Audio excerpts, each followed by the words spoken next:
গাজার ভয়াবহতা কেবল ফিলিস্তিনিদের নয়, গ্রাস করেছে যুদ্ধে অংশ নেওয়া ইসরায়েলি সেনা সদস্যদেরও। যুদ্ধ পরবর্তী ট্রমায় ভুগে আত্মহত্যার পথে পা বাড়াচ্ছেন গাজা থেকে ফিরে আসা ইসরায়েলি সেনারা। গত এক সপ্তাহে জীবন দিয়েছেন ৩ জন ইসরায়েলি সেনা সদস্য। ইসরায়েলি সংবাদ মাধ্যমগুলো জানায়, সম্প্রতি আত্মহত্যার প্রবণতা ভয়াবহ রূপ নিচ্ছে। ২০২৩ সালের অক্টোবরে গাজায় যুদ্ধ শুরুর পর থেকে ইসরায়েলি সেনাবাহিনীর মধ্যে আত্মহত্যা বৃদ্ধির প্রবণতা ব্যাপক বৃদ্ধি পেয়েছে। প্রতি মাসে অন্তত ২ জন সৈন্য আত্মহত্যা করছেন। এই সংখ্যা দিন দিন আরও বাড়ছে, যা গোপন করতে হিমশিম খাচ্ছে ইসরায়েলি ঊর্ধ্বতন কর্মকর্তারা। সবশেষ গেল সোমবার নাহাল ব্রিগেডের এক সেনা সদস্য আত্মহত্যা করেন। টিআরটি ওয়ার্ল্ডের প্রতিবেদনে জানানো হয়, আত্মহত্যা করা সেনা গাজায় সামরিক অভিযানে সক্রিয়ভাবে অংশ নিয়েছিলেন। সিরিয়ার দখলকৃত গোলান মালভূমির একটি সামরিক ঘাঁটিতে আত্মহত্যা করা অবস্থায় তাকে পাওয়া যায়।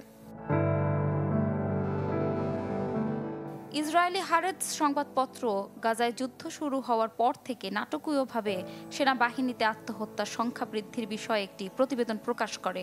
সামরিক অভিযানে সেনা সদস্যদের মানসিক ক্ষতির বিষয়টি উঠে আসে প্রতিবেদনে। এ বিষয়ে চলছে তদন্ত, ঠিক কী কারণে তারা এ পথ বেছে নিচ্ছেন। এদিকে গত এক সপ্তাহে ইসরায়েলি সেনাবাহিনীর ৩ জন সদস্য আত্মহত্যা করেছেন। এছাড়া ২০২৫ সালের শুরু থেকে এখন পর্যন্ত কমপক্ষে ১৫ জন ইসরায়েলি সেনা আত্মহত্যা করেছেন। আর ২০২৪ সালে অন্তত ২১ জনের আত্মহত্যার ঘটনা ঘটে। যদিও এই পরিসংখ্যান গোপনের চেষ্টা করেছে ইসরায়েলি সরকার।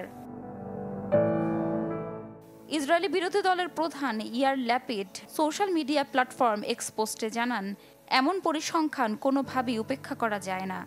এটি আরেকটি যুদ্ধ যা প্রাণ কেড়ে নিচ্ছে।